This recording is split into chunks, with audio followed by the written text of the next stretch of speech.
Hey guys. Hey. It's 19.1. Boom. Welcome back. Easy. Misfit Athletics in the house to discuss 19.1. I'm pretty sure our show is going to be more entertaining than any of the 3 announcement shows you got to watch. Definitely. I can almost definitely promise that. Before we dive into 19.1, all 3 of us just took it on and have our own opinions of it.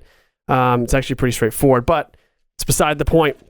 A couple things to take care of first. We want you guys on our leaderboard, and if you want to jump on our custom leaderboard, all you got to do is use the hashtag Misfit Takeover when you go in your account, Yep. your game's profile. Use the hashtag Misfit Takeover. You'll be added to our leaderboard, and if you add yourself there, you'll automatically be entered to win some cool shit from us. Swag. On top of that, the top 20 males and top 20 females each week will also have an extra entry to win some more cool shit from us.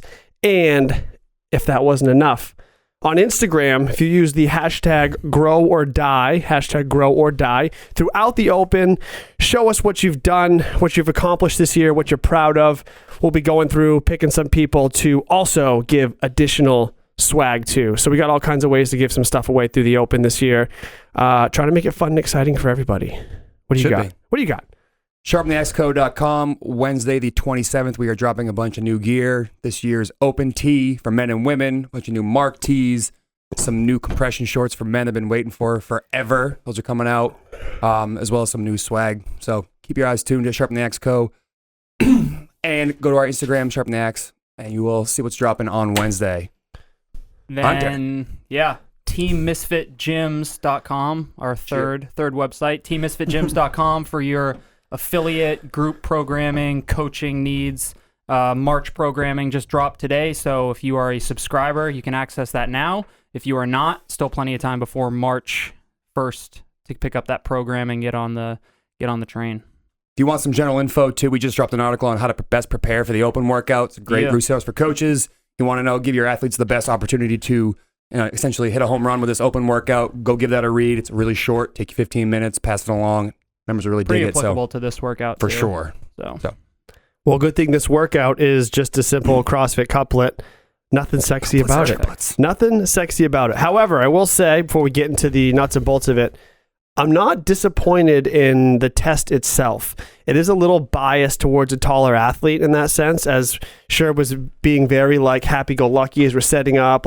Till next week. The confidence was just pouring off him, just like the sweat that rolls off his body at all hours. Every time your hand hit me in the face on the wall balls, it was just slap. It's funny as I hit you once, and I was like, maybe I should keep doing it over and over again. Just keep hitting him, try to knock his wall ball out of his hand. Stop hitting yourself. Sherb playing it cool because he knew he was going to crush, and he did. Approached 9 rounds on this, which I think is pretty solid. When we before we took this on, we talked about, how many wall balls can you actually squeeze into a minute and in that window, and how many calories you could actually row in that window, and what a good pace for a guy or a lady would be. And we figured 10 is really the upper echelon if you're built for this workout, right? So if you're mechanically advantaged like you were, you could hold 1,300 or so calories per hour on the rower, and you're a pretty fast squatter with a good bounce and a wall ball, 190 wall balls. Just low enough. Yeah, 190 wall balls and 190 calories is possible. But sure. But geez, that's going to be a really impressive score. You're going to need an athlete, a bigger athlete who's got a really good engine, who really likes rowing, understands the mechanics of it, uses leverage over the handle, and can really drive with the legs, but also has a motor that allows them to stay sustained for 15 minutes. Because I started with a pace in the first probably 2 rounds that I thought maybe I could hold. I knew it was a little aggressive, but I was like, shoot my shot. Who cares? And it ended up being a little bit too much, to the point where I think I fell off too much at the end. And had I played it a little bit better to start, meaning, I started at 1550, 1600, knowing that was a little fast, but hey, get a round done. But I got back to the rower in round 2, and at 1400, 200 calories less, it still felt just as hard as 1600. I'm like, uh-oh. Played a little bit too aggressive, and I'm working out with my friends, so I was like, I don't want to come in last, so I got to push the pace. And my rowing pace definitely dropped over the course of those 15 minutes. Having said that, if I do it again, I'd probably start a little bit more conservative, not super conservative, but like you said, 1,300, right, and aim to hold that for all of my rounds rather than starting hot and kind of fading as the workout went, which I feel like is going to be a dangerous line for people to play, because you can't play it safe, because then you get a terrible score, right? But you also can't blow up in the first 5 minutes, because then you also get a terrible score. So figuring out what that line is is going to be the trick for this workout. Now, can I ask a go for it. question? Go for it. So we got a couple questions on this, and I'll touch on it too. But especially for you, who's 6'2", just like 600 210, pounds. 210, under 200, 210, and good day. you row on a 3.5, 4 damper. Yeah. We talk about that at camps a lot. We encourage members to talk about that. You want to talk about your reasoning for that and why? Yeah, because go ahead, because I'm going to give you a counterpoint to that. So go for it. Because I prefer that damper setting personally because I tend to row at a slightly higher stroke rate. I'm not an athlete that pulls at 20 to 25 strokes per minute. I'm someone that feels more comfortable with that 30 to 33 strokes per minute range. And I've found that through, plenty of training that the lower damper setting allows me to stay a little more relaxed and doesn't blow me up. And the world record 2K was set on, I think it was a 3.5 at like a 5:45. Might have been 2K. even less than that, actually. Yeah, it's super fast. So, I mean, for me, it's just the trade-off of power versus efficiency. And for me, I find to be more efficient when I'm in that 3 to 4 damper setting versus something higher. Like, we're doing 10, 15, 20 calorie repeats. I might be at 6 or 7. But for this, I feel like I would burn out across the 15 minutes personally. So I actually used 6.5, and I almost always row on like a 2 because talking about consistency on like, and I'm talking about like 500 meter repeats I think I know and where you're going with beyond. this. So for me, I am not going to be A, willing and B, able to pull a faster stroke rate the whole time when I'm focusing on getting my heart rate back in control and trying to be as tough as I can on the wall ball. Squatting is not my forte necessarily, and they're not fast. So I wanted to get closer to a stroke per pull and try to settle my heart rate and focus more on my posterior chain on the rower and give a little more quad and a little more bounce on the squat. So that was me taking a very direct route at this, knowing where my strengths and weaknesses lie. 9 times out of 10, I'm lower than 3 on the rower. I'm at a 2, and I'm doing a longer Metcon that is bigger chunks of rowing. 19 calories was taking me 50 seconds or so on this, and that's slow. That was in 40, 50 seconds myself. I only got 7.5 rounds in the workout, just into the calories in the 8th round. So I don't have a competitive score, but I had to attack it my own way, and so for that, I bumped up the damper knowing that I could get closer to pulling a slower stroke rate and pulling a calorie per stroke almost. So that's what I did. That was a strategy I played, and I think it worked for me. Like, both you guys are a couple steps of fitness above me, and to finish a round and change away from you, like, that's respectable for me. So it definitely worked for my Do you think it's worth it to, if you do bump that damper up, so obviously you're probably doing fewer strokes to get those 19 calories, do you think that fewer strokes is enough to kind of maybe add up to a decent chunk of reps toward the end of a workout? What I'm saying is I would be less willing to row more strokes to get the same amount of work done. I'd probably row at the same speed, but I just wouldn't be pulling harder, and it wouldn't necessarily help my wall balls. So I'd just be pulling the same speed, putting less power output into the rower as I would be trying to keep a certain stroke rate with a higher damper that I can hold. Definitely, that was my play. Definitely a good strategy, but the only word of caution there is if you don't truly understand how to use the back half of your body to row and you try to use your strategy, you're just going to end up blowing yourself up with too hard of pulls. Your arms are going to pump out, and then you're going to be stuck. This is a workout where people who decided not to learn how to row with their heels and their glutes and hamstrings are going to pay big time. I'm very posterior chain dominant in a rower, and I'm very good at it, and I knew how to play that to my advantage, so I did. I mean, ladies. Let's talk ladies for a second because we got three guys here. We did have a lady take it on with us. She beat me. It's whatever. The disadvantage they have obviously is they're going to be shorter. Typically less power output. Not always the case, but typically that's what they're going to deal with. So they're going to spend a little more time on the rower. Make up a little bit with the wall ball. I mean, it was crazy. We got there at the same time, and she was getting off the wall. I would throw number 15 up in the air, and she'd be finished with 19 turning around. I'm 19 feet of difference over a round is huge. And over almost 8 rounds, which we did. I mean, that's a lot of distance they don't have to cover in that case. So 150 feet less.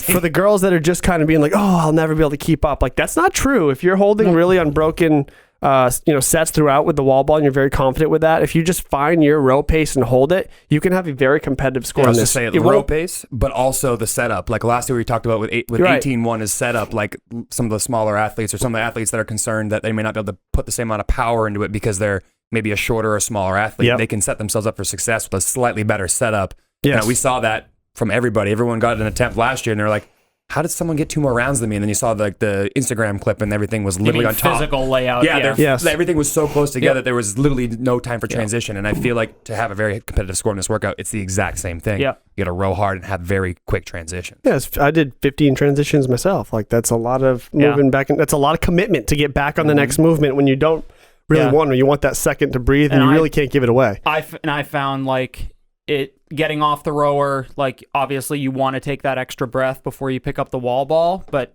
you don't need to. If you're at the level that we're talking, like kind of addressing and talking to that are on the blog, you do not need that extra second. You should be at the point now where you can almost recover during those first few sets of wall balls. I was going to say the wall balls for a lot of athletes. Balls. Even for me. That should not be, and that was never an issue for me. That's just really just how hard you were willing to row. It's coincidental, but that article I wrote about how to transition is like huge. This workout is dead on for that article. That's what I was thinking. I mean, people can go back and read my points about that, but it's very direct, and there are things hopefully you've learned through the season from some direction from us into this. Like if you haven't, well, good luck. There's a couple points in there. One, it's like the recover while you work piece with like doing a wall ball. Like you throw a ball and you've got about as long as to recover as it is while you're under tension. Right. And 2, get on the rower. Even if you have to pull the first 2 strokes at a pitiful rate, you're still moving. You're still accomplishing work. It's still better moving. than putting your hands on your knees and bending over. So.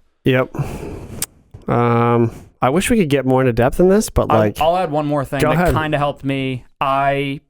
Similar to like focusing on using glutes and hamstrings on the rower where you were going to use your quads on the wall ball a little bit more, I threw the ball a little bit more with my arms than I would normally. Normally I'd focus on kind of that finishing that hip extension and then barely using the arms because my arms will typically fry out before my legs do in a wall ball. But in this workout, the other piece being a row, I don't really need my shoulders. Right. So I think it helped me a little bit to throw a little bit more with my arms and kind of save my legs. So shorting that squat, that hip extension a little bit, almost like a Metcon style snatch or clean, just shorting that extension. Now I know we're working with very limited information. Do you guys know what Sam Briggs got off the top of your head? We didn't watch the whole thing. She we was dove right in 9. Into the 9th round, so 8+. Yeah. I thought she finished. Did she finish Ted, 9? do you know?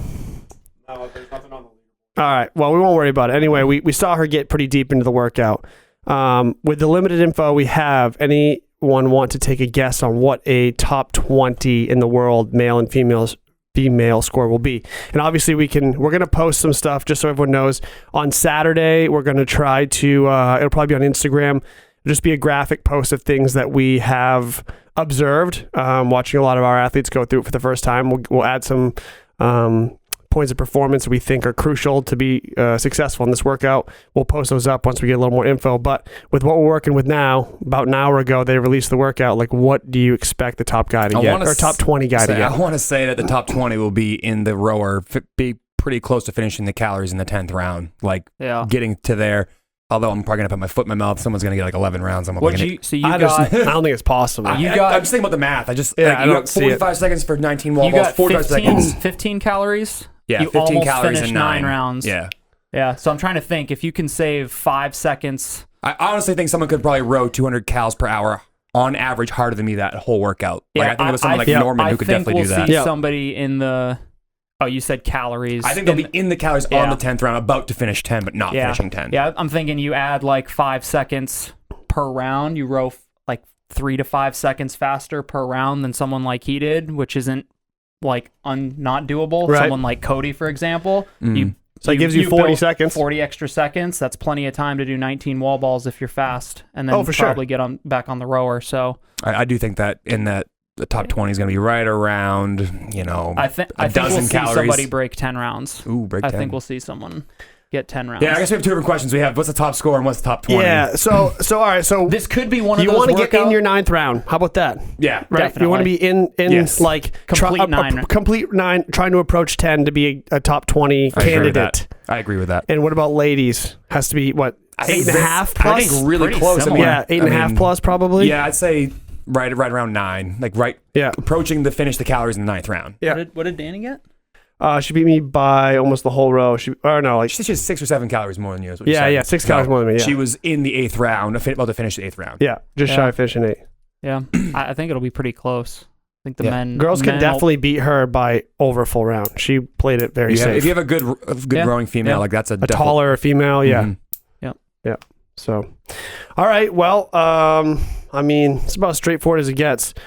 Last thoughts on the Open itself. Like, this year's kind of different. The announcement was kind of, everyone's feeling a little, if you just look at the comments on Instagram on CrossFit's page, like, people are a little bit thrown off by it. I'm trying to take like the most positive line I can with all this year. Like, we feel good about it still. To me, I just say take it easy. Like, they're figuring this thing out. Like, I get we had this what felt like a finished product, and all of a sudden they send like and throw it away. Let's do it all over again. Like, yeah, it's what it kind of feels like. But at the same time, like, they're giving more people more opportunity. It's kind of the whole like affiliate model type of thing, where it's like, here, rather than us controlling everything, you guys figure it out and have a chance to do it. That's exactly what it is. I think it'll take a few years for it to get popular or get, well oiled like a machine that was before, but I'm not too concerned. I think it'll get back to where it was. Yeah. I mean, I think the affiliates will see it, and in the future announcements and future years, affiliates will really start to take ownership, and it'll look really cool. I think if Dave Castro announced 19.1 in his dramatic fashion in front of everybody, 19 wall balls, 19 calorie row, everybody would just be like, "Oh my God, that's terrible! Like, what? Amazing! Like, How could he think of it? It would be so much different if he delivered it. Correct. But because it was not delivered by, what we're used to, then maybe people aren't. I don't know. It's a workout. Sponsor us. Polar? Yeah. Oh my God. Have you had bubbly? So great. Is it good? Oh my God. Sorry, Polar. I like them both, but damn. You think so? Oh man, I don't know. Have you had the vanilla swayed one, by the winter bubbly edition? It tastes like a white icy, like from Walmart. Damn. Ooh. Not that I drink that. Yeah. Yeah. What? Not that I drink that. What? Anyway. Weird tangent. Sorry, guys. So this is week 1. We're going into it.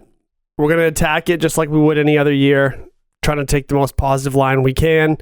Hopefully we helped you. I mean, it's rowing and wall balls. We definitely didn't help you tonight. This is like a Misfit I was going to special, say, like, if you've been following the program and you think we haven't helped you over the last few years, like, this is what we do right here. So, Knock the shit out of the park. Strap in and pull on that mofo and hold on to that wall ball. I mean, we'll try to update you as we hear about scores and strategies and things we see, things we didn't think of, but this is so straightforward. I think overthinking it is the problem. So, wish you guys luck with everything, and we'll update you on Saturday, anything we learn. And I know we said it once. Use the hashtag Misfit Takeover. Yeah. Get on that leaderboard. We want to see you guys out there. Please.